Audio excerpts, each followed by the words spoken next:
ఏంటో ఈ అద్దెలు ఏది అనుకూలంగా లేకపోయినా సరే అద్దె కట్టడం తప్పట్లేదు.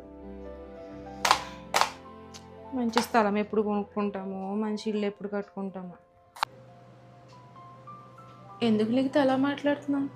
ఇందాక నుండి తిట్టుకుంటూనే ఉన్నావు. ఏం చేయమంటావు మాట్లాడకపోతే? ఎప్పుడు ఇంకా అద్దెలో అడ్జస్ట్ చేసుకుని బ్రతికేయడమేనా?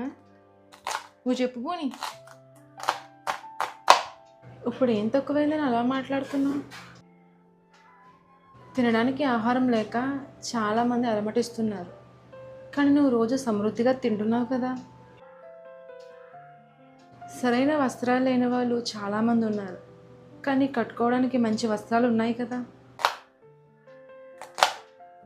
త్రాగడానికి నీరు లేక చాలామంది అలమటిస్తున్నారు, కానీ దేవుడు నీకు గొప్ప సమృద్ధినిచ్చాడు.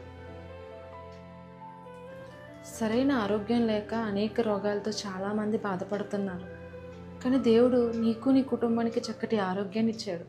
ఎందుకంటే ఏం కావాలి కదా నీకు?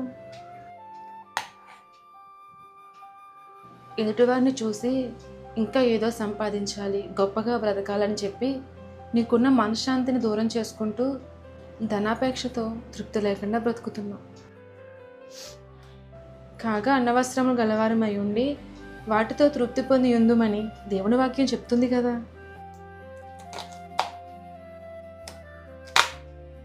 ధనాపేక్ష లేని వారే మీకు కలిగిన వాటితో తృప్తి కలిగి ఉండుడి, నిన్ను ఏమాత్రము విడువను ఎడబాయనని దేవుడు చెప్పాడు కదా.